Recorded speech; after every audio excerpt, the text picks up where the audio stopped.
What's going on, everybody? This is the third podcast you're listening to from TradeSpace here in Puerto Rico. We have a lot to talk about since the last time we got together. Basically, this is just going to be a conversation between the boys here at TradeSpace. So to give you an update on TradeSpace, just in general, before we get started, TradeSpace is literally a community for traders. It's exactly what the mission statement is. But we're looking for traders who have been trading for a while that can provide some energy to the community. We're looking for people with good energy. All right. So if that's you, you've been trading for a while and you're looking for a dope community, a dope vibe to be around. And of course, you're in Puerto Rico. Check us out on tradespace.us. All right. So starting off here real quick with the tennis vibes. It's US Open. I got the Roger Federer Uniqlo fit right here. Well, that's a bad. Do you know who Roger Federer is? Somewhat. You started to watch a lot of tennis with me. Yes. Are you enjoying the sport now? Yeah. Yeah. Interesting. I don't come from this world. I come from baseball world. He's Dominican, by the way. So just so everybody knows. And Dominicans know, they know a lot about a couple of things. A lot of things, but a couple of things good. One is freaking baseball. The next is what? Bachata. And third is, what would you say Dominicans are known for? Food. Food. They got good food. Good culture and food, I'll tell you that. Food, man. Indeed. What's your favorite dish out of the US? Anything involving plátano. Anything involving plátano. The third thing Dominicans know about is fucking plátanos. Yes. No, all very too well about that. All right, so the energy in TradeSpace has been different lately, and we've all kind of been doing well. And usually in a trading office, you know, somebody's going to be doing good, other people are going to be doing shitty, you know, but it's that part of it that we enjoy here at the space, and we can learn from each other, and we can have great conversations during lunch, and just like what you're about to see, this great conversation, and we're all kind of in a good vibe here. So what do you think it is? You think energy just moves around, and it's just that moment where it's the energy, or are we all just clicking at the same time and it's a coincidence here? I mean, personally speaking, I think that we're all in a very good place, not only in trading, but outside of trading. And I think that that's showcased in our results. And by also being in a space where others are in that same energy field, it just sticks. And everyone's just kind of like gravitating towards that one conglomerate, which is here in the space. All right. So, you know, I think that we all know which decisions to make independently that are putting us in that sense of energy state. Right. And I think we're all very aware of how to get to that state. And then on top of that, the beauty of all being us all together in that state at the same time. Yeah. Like now we just know how to harness it. Do you think it's noticeable, the energy, though, when somebody's trading well versus somebody's trading shitty? I know. Would you say it's obvious, or does it take you a while? I'd say it's fucking obvious. Our play is pretty obvious. What are the signs? What are the signs? If someone's yelling "fuck" every 2 seconds, that was me. That was me. That gap down day. I think 70 handles, and I'm fucking pissed at the world, bro. Yeah. You know, my boys are hitting me up in the morning. The chat room's talking to me. I'm like, fuck everybody, bro. I think it's independent per person. Yeah. I know your traits and I know your traits. Because if it's him, he'll close his office and he'll walk out with a blunt on his ear and then he'll go to the staircase. I already know he's having a bad day. And if it's you, you're quiet. Speaking of blunts, and you're not quiet. Can we zoom in on that right there? Speaking of blunts, you know? Yeah, but so we also smoke when we're having good days. We're looking for donors, guys. Listen, any sponsors of the podcast? So what do you think? How has your energy been? Obviously, it's changed a lot. By the way, like Grant here, you know, we're going to talk about outside business activities, outside trading activities in a bit. But Grant here has now recently got back aggressive into trading. And he's been showing us his P&L lately.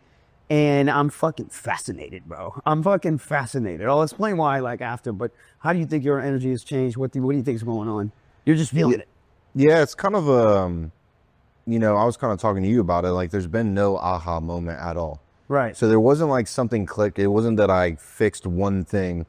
But, like, I think that's also what we're experiencing in this space is, like, it wasn't like there was one member came in or that something happened. It's like, when you work at something for years and you improve the little things over in the year, like we've all stuck together and created really good friendships. And we've really put a lot of like the amount of conversations we've just had, like, should we offer this here? Should we do this here? Like, what would traders want? Right. I think for myself in my trading in this space, it's just been years of just like, just chipping away at it to where one day, like, things just start to align and you get into like a really good rhythm. Right.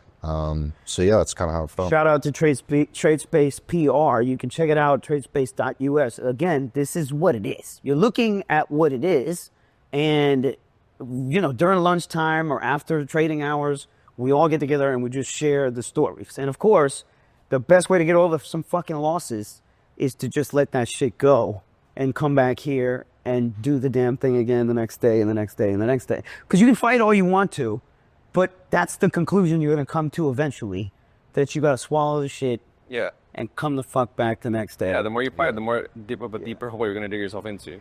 Okay, so Francy, by the way, has now started to trade small caps. He was a futures funded sim trader, and then he went to, well, actually, let's do this right. My bad. For the falta de respeto. Francy, I would say you were trading long before I came around. He was trading Forex. And then we met. I was starting a fund here, and I opened up TradeSpace. And again, I think we said this story in an earlier podcast, how we met. Yeah. I think we did. And, you know, we were just vibing well, made this office, and then I taught him how to trade options. Yes. Right? And I taught him a bunch of shit. I taught him fucking a lot of shit, man. I don't know. We'll see what he says after. But I taught this kid a lot of shit. And then he went off on his own, figured out his own hustle, came back to trading live options, and is now trading small caps here. Can you talk a little bit about how you're what's going on here? Obviously, there's some shifts happening.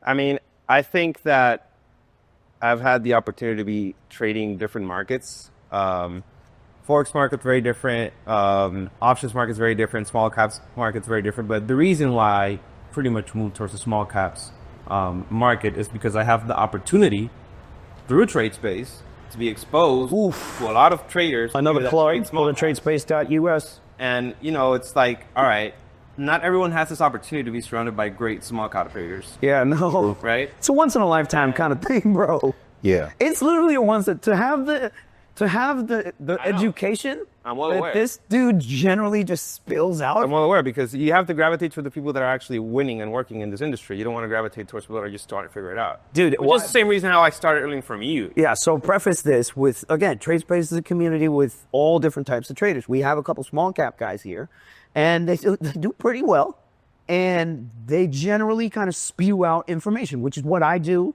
on a daily basis, and that's what we do. That's what this space is all about.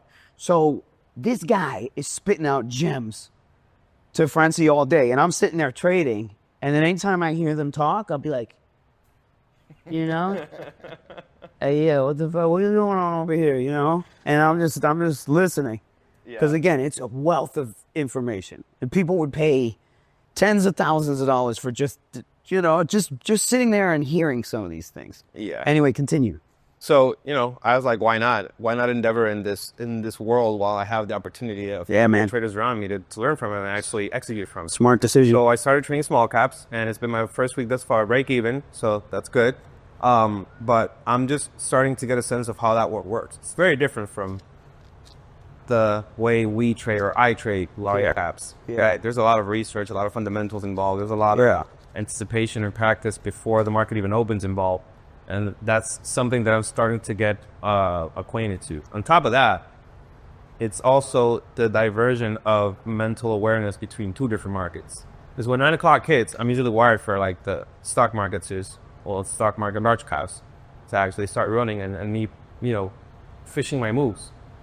But now I'm battling on like, you know, how do I divert my attention towards small caps and large caps and make them all work at the same time? Right. So right now I'm currently on that endeavor, but at the same time I'm like very appreciative because I'm grasping like just great knowledge from great traders around me. By the way, a lot of people can't do what you've been able to do and trade all these different markets and have experience. Most people come from one market and they don't really have the courage or whatever to move once they get accustomed to it. So that was kind of crazy, man. Even like you guys trade different markets, but I know it's something you trade multiple ideas at the same time. Oh yeah, and that's something I don't do. Oh yeah, and I don't think I can do. Yeah, but it's tough. How do you manage trading? You don't. Yeah. You fucking don't. You just do your best. We're going to talk about that too when we bring in the outside trading activities. Yeah. But let's kick it back to you, Gigi. You've been, what's been working for you? Your strategy has changed. Yeah. To something happened. Yeah. And you hit $100,000 a month. Yeah. You hit a fucking great, that was your best month ever. Yeah. Fuck happened, bro. By the way, I saw the P&L and I have my own questions after seeing them, of course. Yeah, like again, like no kind of aha moment, but there's definitely like some things that I've kind of started to perfect. But probably like my best trade right now is just the opening 2 candles and being able to be there first and just shoot. Fast. And like be fast. Fast. And you know, like Friday was a great example. Like I was in that trade for 41 seconds, but I made 62%. Oof. And so kind of that was the day where you were up 16. Yeah, the Tesla trade. So 62%. So that means you threw 25 up in there. You threw 20. Yeah. So what is that? 100 lot. 100 lot. Yeah. 100 lot. So and I as soon as I saw the prices change, I didn't know where they're going to open. Right. I just shoot. You just jammed because you knew. Yeah. So guys, as long as I see they're not preened up, if they open them low enough, and I'm just kind of like, like you didn't price that in, you know. That's the value of trading just one name or a basket of names, because you really get to know them. It's like a fucking, I always make the reference of the girlfriend or the boyfriend, and then you just get to know this person and you get to know their mannerisms and you can start predicting this weird shit that happens that only happens in those names. Yeah. And as you guys all know, Tesla's been moving on fucking Fridays. Dude, I know. Oh, that's the whole world knows now. At this point, Tesla moves on fucking Fridays, man. Yeah. So to know that this kid is shooting heavy with 100 lot. Not heavy enough though. Yo. That's the next step. Working on the, I got to get some hotkeys rolling. Dude, I can't believe this motherfucker does. Makes 100 grand, he doesn't have fucking hotkeys. And that's the beauty of this shit. There's so many different ways to trade and make money, guys. Yeah. You just got to sit in there and do the fucking work, man. Yeah, and do what makes sense to you. Like, everyone trades different. I have a very low, like, R to R. And one of the things that I constantly think about that is, like, easy for me is, like, I can be in a Friday weekly with my entire account size. And that, to me, feels like less risk than holding, like, a 50K trade for, like, a week. So, like, I can be there full size in this moment, being there for a little bit, and that feels normal to me. Yeah. But holding something for, like, a 2 or a 3X feels so weird. But you know what else he's saying? He's saying, too, emotionally, he knows who he is, and he knows that there's certain shit that just doesn't fucking work for him. Yeah. And having to hold something for a good period of time, it drives you crazy. Yeah. You can't. I always hear about you saying that shit. Yeah. And finally, you know, when you know your spot and you wait for it to show up. By the way, I am waving this around. I'll get to this in a second. And when you know your shit shows up, bro, it shows up in a big fucking way, man. It shows up in a big way. I saw his P&L, all right? I saw his P&L, and you know what I saw that was so fascinating? He would only make one trade in a fucking week. Think about that. When was the last time you made one trade in the span of a week? No, not. And you're an active trader, by the way. When? I make one trade even before I fucking wake up in the morning, bro. You know what I mean? Who the fuck does that, bro? If you looked at the number of trades I have on a daily basis, it's 10,000 plus. And then see his P&L, it's like, 3.5K, 2 trades. Next week, 1 trade, 10K. Next week, you know, a little bit on the high side, 6 trades. 2K, and then 1 trade like fat 16, and you'd just be like, what the fuck? I mean, that's just a case of how anyone can do anything the way they want in the markets and still profit from them. You take 1,000 trades, he takes one. At the end of the day, you can make it work. You can make it work. Yeah, you really do have to, like, I don't know how to tell people how to trade for the first year because it's just not going to go well. So how do you want to suffer through the first 2 years to get all that data? I don't know. Right. I had to start other businesses and basically just lose money for years. But then eventually I had enough data to go back and look at and be like, well, what did go right? Like, what do you do really well? I mean, dude, I'm really good at pinning small moments and just not being wrong. Like, I can be really accurate, not on a big move, but on a strong, fast move on when it's going to go. And I was like, in most of the times that's on Tesla. And I was just like, you know, narrow down on that and it's work. I think it's a case of like pretty much taking yourself, identifying yourself, reading yourself, and knowing who you are, and pretty much putting yourself in the market the way you are in the market. Because it's a reflection of who you are, the way you trade. You can try to be, I can try to be you, but it's never gonna work out. Aw. By the way, I taught him all that shit. Oh, did you? Taught him all that shit. All right, moving on. I come into the office today. I'm in the kitchen. I do my usual. My routine is I come in, I cook 4 eggs, fried. I put soy sauce and the pepper on it, okay? And I put a little spinach up in there too. I turn around, I'm having my coffee, and I see a fancy-ass bag. I mean, I don't even know what fucking brand it is. And then I see this on the end of it. Is this a boy or a girl? Man, I didn't know we were going to get into that today. Is it a boy or a girl? I mean, it looks like a boy. Okay. I'm trying to have a long career in this. All right. I'm trying to be a public figure. All right. So No gender questions, please. we're going to talk about all that woke stuff too. So listen, the stock, just so you guys know, the stock, and for anybody who doesn't know, the stock recently came out with an earnings report, and it was a 400% increase or something absolutely ridiculous for the sales. And the stock went through the fucking moon. These little things. And I want to know why. Like, what was the magic to them? You had a theory about this.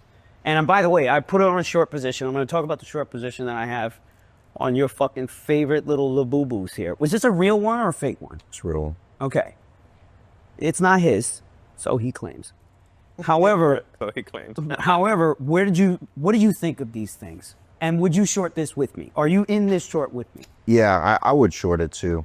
I would short it on what I've seen, especially for products in the female space, be like very, very trendy. Okay. It'll be here maybe for a few seasons, and then there's no way that's going to be Right. a long-term thing. Right. It's like a cute thing that everyone gets in. Oh, my theory was this, that females had never experienced what male experienced Exactly. from buying Pokemon Exactly. and sports cards and getting to open and not knowing which one you got. I feel like this is the first time females are getting the mystery box thing, and they're fucking loving it. All right, so your mystery box, boom, it's inside, right? Right? Check it out. You don't know what you're getting. And then, boom, Yeah. unboxing. It's, And if they don't get the one they want, ring so it we again. have different colors. Naomi Osaka, semifinalist in U.S. Open, she was walking around with I don't know if they were special designs for her, but she was walking around with these keychains. They asked her in a press conference. After she lost. A reporter was like, if you won the finals, would you have liked them to do a unique one just for you, like a Naomi Osaka? And she almost started crying. She almost started fucking crying. For Labubu? For a motherfucking Labubu. Well, you read their earnings report. They're doing bees. Okay. Bro. Okay. So the stock ripped 12%. Now, the stock's up, if you take the last year, stock's up from $40 to $330. It hit $330 maybe like 2 weeks ago. I wired RK, and by the way, you can only short this in Hong Kong. So you got to have a broker. You got to have, interactive brokers or something that has the legal system shit, the compliance and all that stuff overseas. So Thinkorswim, I think you can get access to it. There's no ADR that you can short just on a regular open market. So I had to wire my friend in DR $100,000 so that he could short this on his broker, which he has access to. So I'm short now from 320, probably a little less than 320. And what's that right now? 310. Oh, wait, sure. 310. So far, I got about 25K worth. We're working up to 100. And then in DR, I'm pretty sure they got leverage on that particular account. And I was looking to, I don't know. Pull a Lucci move and just over leverage and send it. You think I'm crazy? You think I'm crazy for shorting this fucking thing? No. Nah. Okay. Because where are they going to go from here? Higher. Listen, if they start saying Labubu coins or something, True. may get tricky. But I really think from a fad standpoint, I look at that and I see no long-term utility. It's not like there's no digital component. There's no long-term. So when the girls are done of like this thing being the Overhype. hot thing for the season, like there is everything, then Right. I feel like they start putting that down. Okay. Okay. And also, I get a good feel now, like from social media sentiment on things, and I can kind of tell when I'm like, big influencers start picking stuff up. There's a certain amount of like articles and pages that I follow. Like I know if they're picking it up, then like this thing is really reaching, peak mainstream. And to stay in the mainstream, especially for like a random product, is damn near impossible. I don't know, like the best influencers in the world, Logan Paul, Prime isn't famous. Prime, right. You know what I mean? Some of the, like, it's hard to keep kind of brands active like that. Stuff, man. So that's, to me, like, seeing it from a social sentiment top might make sense for it to be, all right, a top for the stock. All right. We're going to transition, of course, to like outside trading activities. And this is a perfect time to segue to that, because you're talking about influence and social influence and everything. And we're talking about Logan Paul, who, by the way, is probably one of the most famous people in the world right now. Yep. You guys all have drank. Actually, I've never drank a Prime. No, have you drank one? Bro, I never drank one. They used to send me boxes of free Prime every time they had a new product. And why you, though? I don't know, because my followers are fake as fuck. All right, so we're going to talk about this. Grant, as you guys know, he runs an OnlyFans agency, and in the recent months, I have a feeling that you're coming more towards trading, because there's some shifts in what's going on with OnlyFans and the power of the influence and the dollars that you can actually make off of it. Yeah, there's always shifts in said world. What are you seeing in that world? I remember you telling me, it's not as lucrative as it was before. No, I mean, like, in the beginning, it's a rev share with everyone. So you're taking rev share agreements with these creators. So in the beginning, when nobody knows any better, then you can take 50%, and the creator's happy because they didn't know any better and they didn't have 50 other offers in their DMs that day to let them know that they could have done better, or they think they could have done better. So like now you just have and then take the nature of OnlyFans, just being younger female creators. This is like their first entrepreneurial endeavor. So you just get a lot of immaturity, and it's like, I'm noticing the margins just start to, with more competition coming in and more people knowing of the business model, the margins start to shrink. Right. But the demand is still there. There's still there. creators, crushing it. So we were talking the other day, a little bit about the AI models kind of situation. Have you seen a lot of that now? Yeah, because I've been seeing shit a little bit here and there about some AI model doing really well or something like that. You'll hear about it or whatever. Are you seeing a lot of that? Or and there's like different platforms that are, they're kind of taking the lead on it, and they'll be the face of AI creator platforms, right? And they're crushing it. By the way, we had a kid in here at the office who had a large stake in a crypto platform that was AI OnlyFans, and it's called Lush AI. You can check it out. And it was written in the white paper. It was written in the white paper and it said, women over time, they lose their sexual value in the marketplace. It was written in the white paper. I'm reading this stuff, and then it was like, AI models, there's no wear and tear. That's no. Well, dude, some people like, I don't know. The adult space has a tendency to fucking like be very blunt. Like, bro, like I think people could have put two and two together, bro. Right. But they want to spell it out for you. But but it's kind of true. Like at least from a life cycle, like look at the influencers you saw blow up on TikTok. Right, their career has their own progression, and they kept getting more famous, and they moved into different things. Right, Logan Paul and moved to the WWE.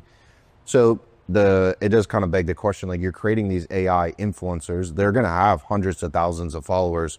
What do their careers look like? Do they evolve, and do they start? Right. Do they keep getting famous, and then like where does it go from there? Like what are we going to put them in movies? Like are they going to get CGI into like your favorite movies or shows now? So there is like a longer term thing that I've been thinking of. Who would have that IP? It's crazy. Yeah, that shit is wild. So I'm gonna throw the same question to you. We're gonna talk about outside trading activities. I'm gonna come back to GG to ask like a wrap up question, because I'm really curious of the answer. but you got a lot of shit going on outside of trading at the current moment. There were a couple of moments where in the office, like, dude was, you could tell, like, he was, you know, it was weighing on his shoulders, like, he had a lot going on, and, you know. Yeah. I mean, I feel like a lot of things just came at me at once. Yeah. And one of the big things is just my house renovations right now. Yeah. That thing's just, Yeah. it's where you find your zen, your peace. And when you don't have it there, you come home, you don't have peace at home, you leave, you come back, not peace. Yo, a lot of people don't feel like that. You go to some of these people's houses, it's a motherfucking mess up in there. It smells like shit. I don't know how people live like that. It's against my religion, bro. I can't. Like, where I find peace is at my home and my space. And if it's not at peace, then, like, I'm just going to be jittery all over. Yeah. But anyways, aside from that, then other stuff just get piled up. It all just came together at once in a very short span. And I had to stop trading. Yeah. Because I knew that if I pressed the keys, I was going to do something wrong. And I pressed the key, and I did something wrong. And I was like, I knew at that moment in time, I'm not okay. I need to stop. How many times have we not had the discipline and then just kept going and just amassed losses, and losses? I think that the reason why I knew how to stop is because this happened already before, and I knew the end result, right? Funny enough, you have to go through all these bullshit events to know what not to do at this moment in time. Yep. And whatever it is that you're going through outside of trading, if you are in a stressful situation and you want to trade and you're not like flowing, you're not making a good decision, even if you make money. One of the other traders that we have in here who never shows up, by the way, I'm calling you out. I hope you fucking watch this. No, we know who you are. Eddie will always, you know what that motherfucker will always say? You know what he'll always say? He'll just be like, it's all in the energy. And again, like, but he says it in a way it doesn't allow him to think of the negative thought. Because there's all the thoughts that pass through, right? And you select the one that's going to give you said energy, whatever that energy is that comes after it, right? So if you select the negative one, you go further into fucking the rabbit hole. You do more dumb shit. You fucking, you know, too much thoughts. You're fucking up your diet. All this shit happens over here, right? As a result of said decision. Now, if you choose the positive one, you don't know where you could end up being, right? You could turn the loss into a whole fucking positive thing. Right. I've had days, bro, where I come in and I know I'm going to be down 50, but I choose to be like, fuck it. I'm going to make this shit back. And I fucking make it back, bro. And then by the end of the day, I'm like, how the fuck could I do that shit? How? You know what I mean? But it's fucking strange, man. It's like those thought exercises where they ask you to go a little bit further. Like you stretch your body out as far as you can, and then they tell you to close your eyes and stretch further. And when you open your eyes and you do it again, you fucking stretch further. It's like shit like that, bro. Yeah. That's why when people ask me about upping their size trading, like going to 5 lots to 25, I'm like, dude, you just got to exercise the fucking muscle. You just got to look at it and you know what I mean? You can't let the extra zero do anything to your emotion. It's the same fucking trade. Yeah. But it's not, because it is more money. Oh, there's still an attachment to it, I guess, from their perspective on what the value of that is. Right. You detach yourself from that. And then that's when, you know, going back to what Grant said earlier, with that there was no aha moment. It's just the same thing. Like, you detach yourself from the value of that trade, and if it's the same idea, then you just keep executing about your size. Yeah. But, like, you won't have that, like, huge spike of adrenaline when you're seeing, like, these big numbers coming in, because you realize, like, it's just emotion that you're choosing to accept and live where you shouldn't. Literally just emotion. So Eddie, shout out to Eddie. He'll always, especially I play beach tennis with him too. So if we play together and we're out on the beach where everybody's there and you get to play pickup games basically in beach tennis. If I play with Eddie, anytime we fuck up a point or whatever, he's so quick. He's quick to just be like, yo, don't worry about it. Yo, we got this. You know? Immediately. And it's seconds, fractions of seconds. You know, and it doesn't matter if he fucks up or I fuck up, he'll always look at me and be like, yo, don't worry about it. We got it. It was funny. It made me think of, I read this book. It was Russell Wilson's Performance Coach. Word. And his whole concept was just trying to stay, like if something negative happens to you, not trying to reverse. Maybe some people have a tough time trying to see the positive thing when something negative happens. Right. And his whole thing was like, just get back to neutral. Yeah. Like just try and push things back to like, you know, maybe something pissed you off. It's going to be too hard for you to like fucking flip it and be like, oh, okay, I'm excited about this now. Dude. But at least just go back to neutral and just bag whatever. Like, Right. bad things happen. Sometimes it's impossible for me. It's just, sometimes I just want to feel more depressed. Does that make sense? Does that make sense? Everyone Does that make sense? Like, Everyone has their emotional. He's Spain. sometimes I just want to. So I'll eat like shit. And then that decision will lead to 2 more bad decisions. Yeah. And sometimes I just want it, man. Why do you want it? I don't know. I don't fucking know. Are you in pain in that moment? Obviously, after the loss. Yeah, obviously. It's most likely that. Obviously. Oh, thanks, genius here. This motherfucker. I thought I taught you everything. What happened? Anyways, to close it up, how do you juggle trading and all the shit that's on, it's in the back there? Well, I think that prioritizing on what it is that you have to do to make trading work sometimes means that you shouldn't trade. Right? Yeah. So I think that So you just take a break. my decision was I just take a break. I don't trade because can't do it. you want to force a trading, but you know where you're going to get to when you're done with that. I can't You're going do to it. finish all your shit, and then when you're going to come back to trading after forcing trades, you know you're in a hole. Listen, what he just said is like the most honorable characteristic trait that a man could ever have. And I want to tell y'all that I don't have it. And I force all the fucking trades, baby. I force them all, man. Well, I hear you. I hear him, and I also I've tried to make it my trades independent from me completely, and it's Yeah. just about the opportunity. It's just the opportunity. So if I'm having a really shitty day, but I'm really sure that that's a good opportunity, Yeah. still go for You it. still go for it. If you're having a shitty day and then you're looking at stuff and you're just like, you're in your head, you're just telling yourself that's a good idea, then, then it's time to exercise the muscle, Right. just stay off the keys. But I've gotten to the point now, where I can have a really shitty day, but if it's still my type of setup, Yeah. dude, I can just sit there and just muscle through it and just make some money and, try and feel a little bit better. Oh, by the way, we're talking to a man he had some gains in the fucking gym, as you motherfuckers said. And what do they always say in I'm saying your world, it's gym motherfuckers world. Because fuck the gym and fuck Planet Fitness. That's right. I said it. I'm with you on fuck plans. The science is always, even if you don't feel like it, go to the fucking gym. They always say that same shit. Yeah. Well, to some degree, at least with trading, it's opportunities come and go. So, Yeah. Regardless of your emotions, they're going to... you don't have a choice. That trade goes by and you don't see another good trade for a week. I'll use my case as an example. When I stopped, that week that I stopped trading, you hit a big trade. That was a short week. That whole week was a big strong week. And I was like, I can't switch the keys right now. Yeah. For me personally, maybe you guys could have. I know I can't. I have to be. I'm very. I had $1 million day. Once again, for the longest How time. many of those have you had at this For point? the longest time. Dude, it's been so long. It's been years. What do you mean years? It's been years, for sure. When was the BTC one? I mean, that was a big one, but that was not one trade, dude. That's not one trade. That's like fucking 50 of them. He was here with me, by the way.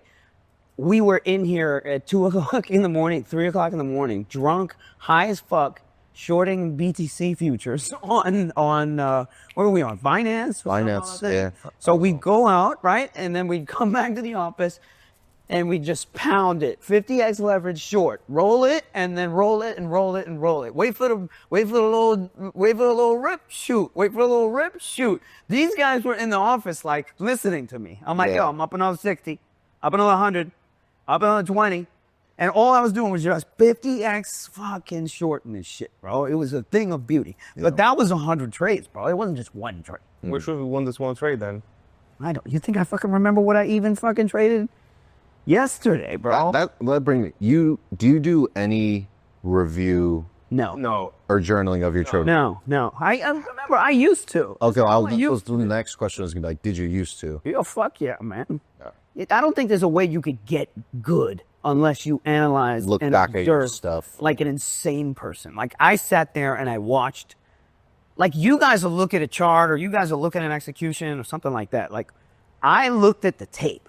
So I reversed it to the day and to the timestamp, and I'd be like, all right, this head trader in the office got, shorted 50,000 shares of some fucking bullshit and then covered it here. I'd look at where he got in. I'd have the paper in hand, right? I'd look at the execution. I'd be like, all right, here it is here on the paper, and then here it is on the time and sales. Okay, so now I know he's in.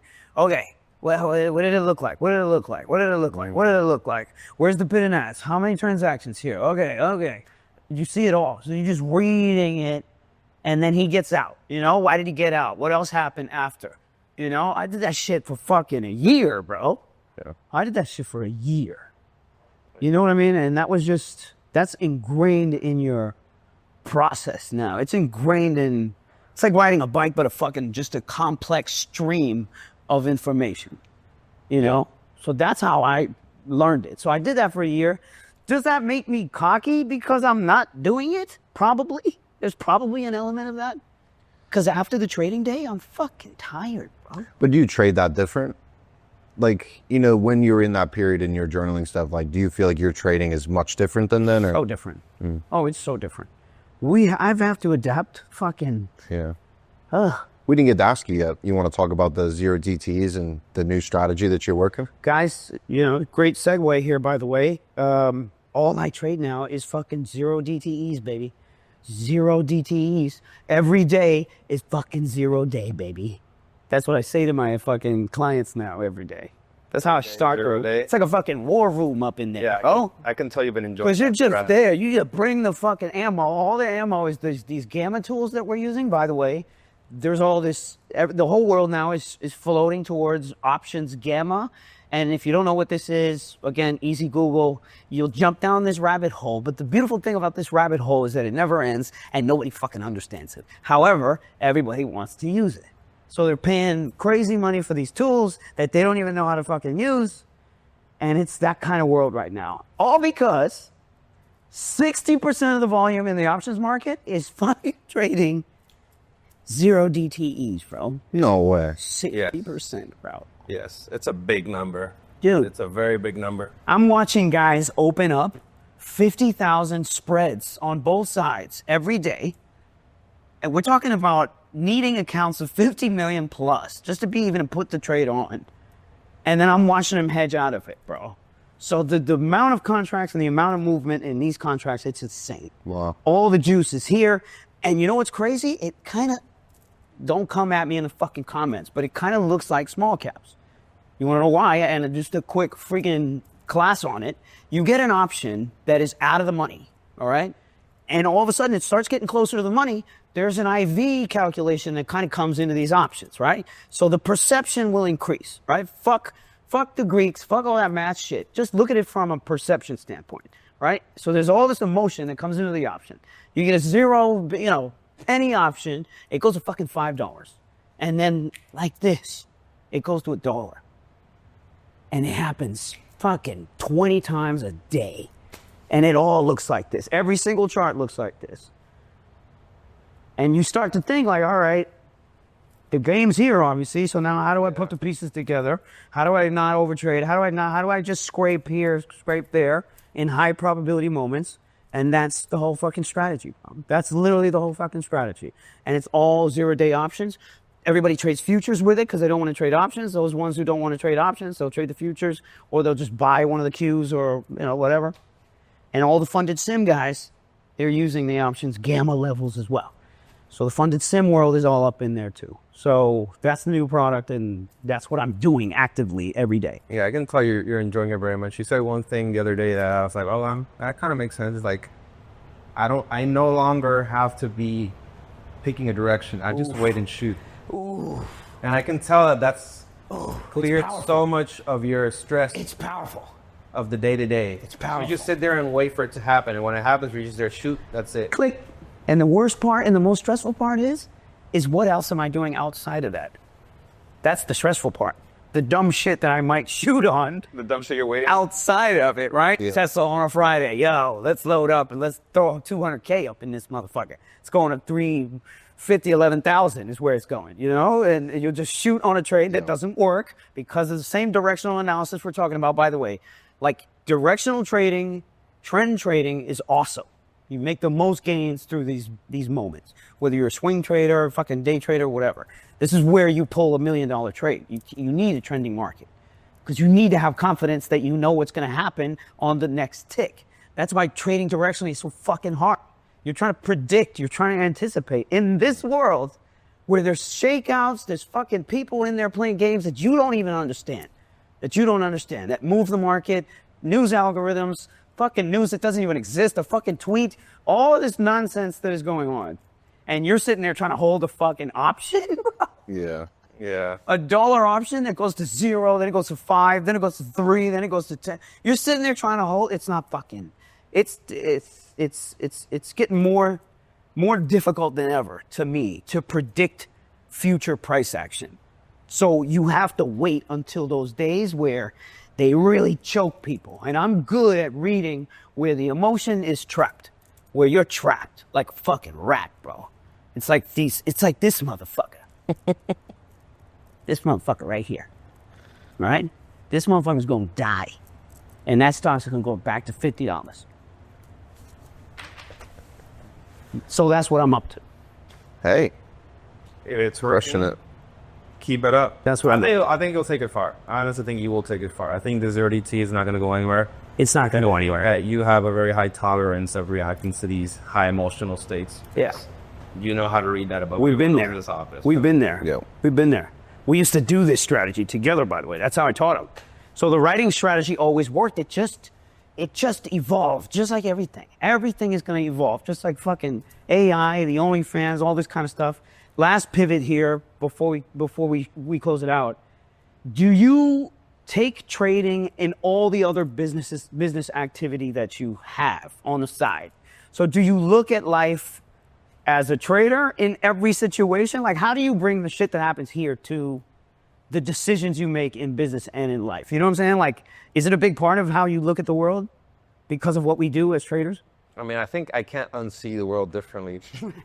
I think that as a trader, you start, depicting like emotions, highs and lows, structure, trends, how the money flows, where it's going, And no matter what business is what you're saying. yeah.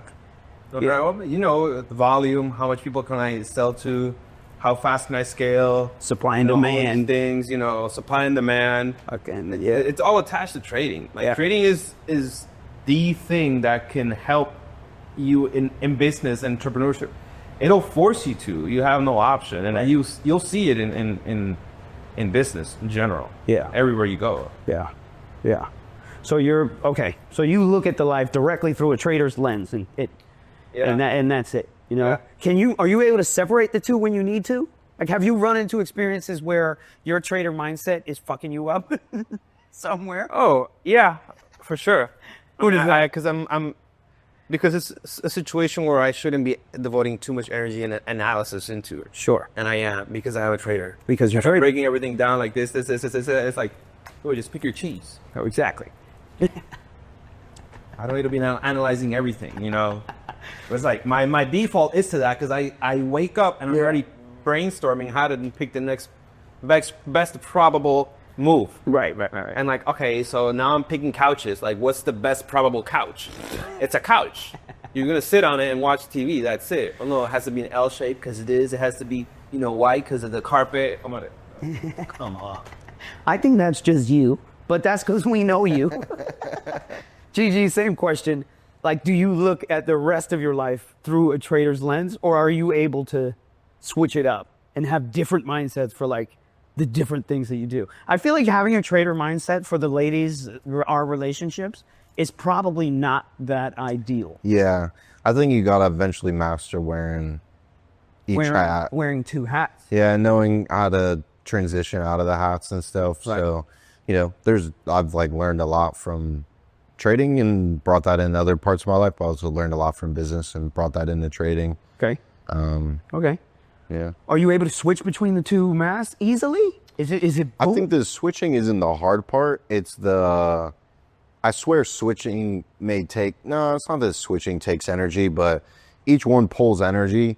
Sometimes you got to switch, but like the gas tank's on empty and you're just like, Right. That's where you're going to have to master the juggle, when to put certain things down, when to schedule time for other things. Okay. Yeah. Okay. All right. Last thing before we wrap it up, we got to talk about Puerto Rico because, of course, we're in Puerto Rico. The three of us absolutely fucking love Puerto Rico. Yo soy Puerto Rico. Hey, there you go. I've been traveling a lot, and I went to friggin' Vancouver for the first time. Shout out to Humble Trader. I've been to Toronto, went to New York, man, and I've been around a lot of different places, but it's mostly the stateside, and been eating great. But you come back here, and there's a fucking vibe to Puerto Rico that you can't explain. You just have to just feel it, kind of thing. Bad Bunny recently came down here to do his concerts. This is the last couple of weeks, I think. I think he's got one more week. I wanted to ask you guys both, like, have you felt changes on the island because of, all the people? I've seen, what I've seen? Crazy shit. The craziest part to me is because I've been in and out of the airport during this whole tour, right? So every time I enter PR, or if I'm coming from another city, I'll see people either getting on the flight to get to Puerto Rico or arriving in Puerto Rico and then entering the country. By the way, taking tons of pictures at the airport in front of the airport, put up all the murals of all the dope Puerto Rican artists in the past, all the reggaetoneros, salseros, all the popular Puerto Ricans. They put up pictures of them in the airport. So people are just there, taking pictures. Yeah. Some of them will come off the plane and they'll have speakers with them, blasting Bad Bunny. I've seen that.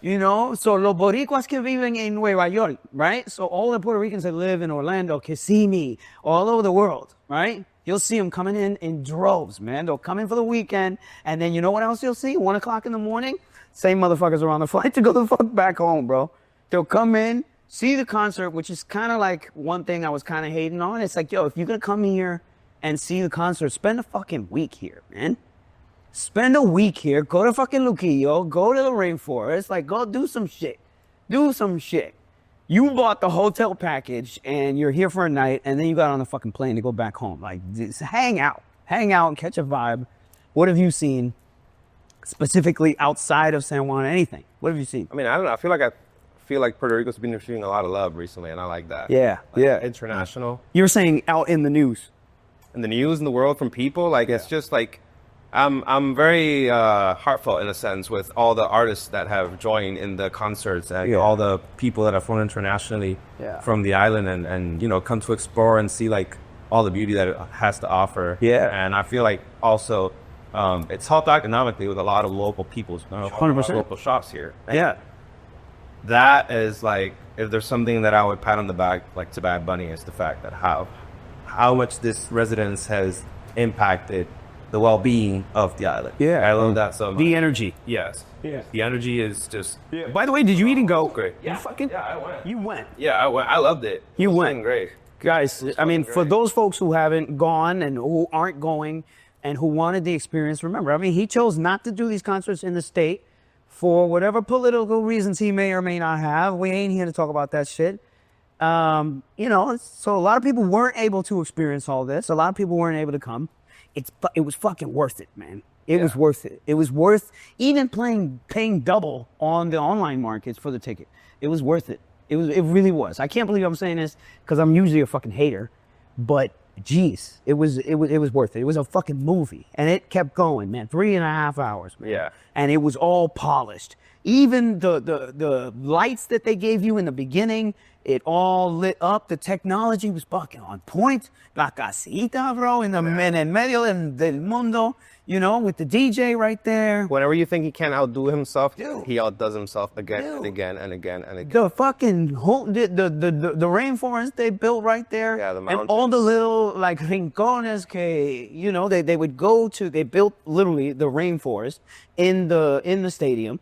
And the front of it was just, La Palmas, La Flamboyant, or, all these other trees. And they would come out doing the, Puerto Rican Plena y Bomba. And, they would do some of his songs in it. And then all of a sudden he would appear in a different side of the fucking rainforest under a flamboyant singing, right? Without any fucking backup. Shit was crazy. And then they moved everything to the house in the middle and reggaeton. And then the fucking perreo started. And if you don't know what perreo is, fucking Google that shit too. You're going to want to come down here and do some of it too. You know, so I thought it was great. What did you see, man? Did you see anything? No, You didn't see the concert. no. Okay. But did you see anything happening as a result of, you know, the concert? Just been a lot of people here. Yeah. Yeah. Been a Every lot of weekend. people here. Every weekend, including this weekend. And that's why, too, we have a lot of fun down here in Puerto Rico together as a community here at TradeSpace. Again, if you're interested in joining, we're looking for dope people. In reality, this space doesn't make money. We want it to break even. We're not trying to make money off this. We want the ideas. We want the education. We want the value. The people that are looking for the same things that we are, good time, good family, good company, good energy, and fucking making money. That's what we're here to do. Amen, bro. That's what we're here to do.